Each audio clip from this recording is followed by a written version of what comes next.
புதிய காரைக்கால் கேரளம் புதிய ரயில் பாதை நேரடியாக வேளாங்கண்ணி, நாகூர், நாகப்பட்டினம், காரைக்கால், திருநள்ளாறை, மயிலாடுதுறை இணைக்கிறது. இதுவரை காரைக்காலிலிருந்து திருவாரூர் வழியாகத்தான் செல்ல வேண்டியிருந்தது. இதனால் 80 கிலோமீட்டர் நம்ம பயணிக்க வேண்டியிருந்தது. அங்கு அது மட்டுமல்லாமல் திருவாரூர் சென்றவுடன் இன்ஜினை கயட்டி மாட்டுவதற்கு அரை மணி நேரம் ஆகிவிடும். ஆக இந்த காரைக்காலிலிருந்து இனி போகும்போது நேரடியாக மயிலாடுதுறைக்கு 40 கிலோமீட்டர் தான். 40 கிலோமீட்டர் மிச்சமாகுது. பயண கட்டணம் குறையுது, பயண தூரம் குறையுது, நேரம் மிச்சமாகுது.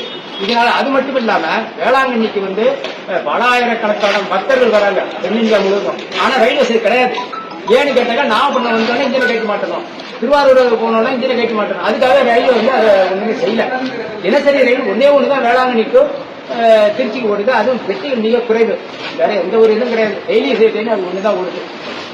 அது இல்லாம காரைக்கால் மதுரைக்கு வேளாங்கண்ணிலிருந்து கிடையாது, நாகூர்லயும் நாகப்பட்டினம், காரைக்கால் இருந்தா மதுரைக்கு ஒரு வண்டி கூட தென் மாவட்டத்துக்கு கிடையாது.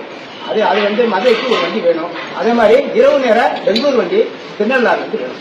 இது 2 செய்யணும். பகல்ல சென்னைக்கு தாம்பரத்துக்கு ஒரு வண்டி.